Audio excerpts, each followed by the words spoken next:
എന്ന് ഞാൻ ആഗ്രഹിച്ചിരിക്കുകയാണ്. ഞങ്ങൾ തമ്മിൽ ഒരു പക്ഷേ ഒരു വ്യക്തിബന്ധമുണ്ട്, വളരെ ഞങ്ങളുടെ സിനിമാ ജീവിതത്തോളം പഴക്കമുള്ള വ്യക്തിബന്ധം.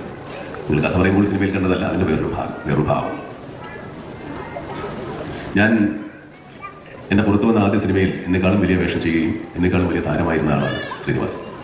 വിൽക്കാൻ്റെ സ്വപ്നങ്ങൾ എന്ന് പറഞ്ഞ സിനിമയിൽ ഞാൻ അഭിനയിക്കാൻ വരുമ്പോൾ ശ്രീനിവാസൻ കുറച്ച് പേരെങ്കിലും അറിയുന്ന ഒരു നടനാണ്. അത് മാത്രമല്ല, എന്നെപ്പോലെ വെറുതെ അഭിനയ മോഹം മാത്രം കൈവശമുള്ള ഒരാളായിരുന്നില്ല.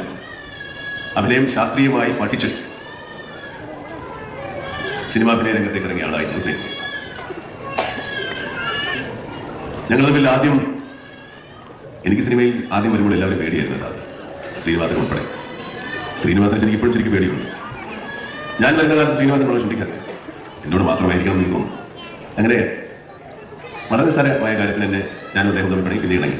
പിന്നെ വളരെ അടുത്ത സൗഹൃദ ബന്ധമായി.